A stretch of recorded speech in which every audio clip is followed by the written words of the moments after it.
Sur le grand parc du Méril-Belgenage, on peut voir une cinquantaine d'espèces de libellules. Donc sur l'île Aux, on en verra un petit peu moins parce qu'il n'y a pas de grands cours d'eau, de choses comme ça, mais on peut en voir une bonne partie. Et donc le site est très très bien parce qu'on peut prendre le temps d'observer les libellules. C'est-à-dire qu'à un moment assez vite, on va voir, on va distinguer au niveau de l'étang du jardin d'essence une toute petite demoiselle bleue. Alors demoiselles, on les appelle comme ça, on les distingue des libellules parce qu'en fait, elles ont des yeux séparés, un corps fin, puis quand elles sont posées, hop, elles ont les ailes repliées sur le dos. Donc là, on sait que c'est une demoiselle. Alors que la libellule, elle va avoir beaucoup plus grosse, et puis les ailes comme ça étalées au repos.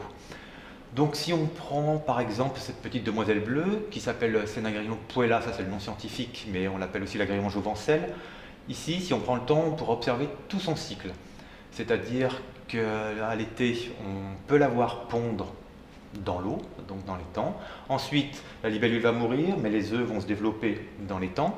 Ensuite, de ces œufs vont sortir une larve qui va grandir au fond de l'étang, qui va se nourrir de larves de moustiques par exemple, donc elle va grandir.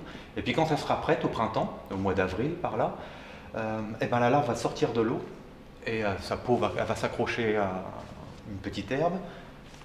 Le dos va s'ouvrir et la libellule va sortir, donc la demoiselle va sortir.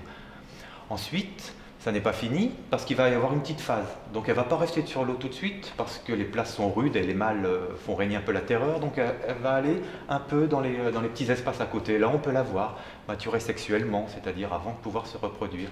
Et une fois qu'elle sera sexuellement prête, elle va revenir au bord du bassin et là, donc, elle va s'accoupler pour recommencer le cycle bientôt, pondre.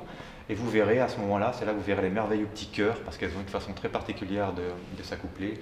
En fait, elles s'accrochent mutuellement et c'est ce qu'on voit, les petits cœurs qui volent, on appelle ça un cœur copulatoire, mais c'est très joli. Donc tout ça, en prenant le temps, on peut voir sans problème sur le site de l'île Aux.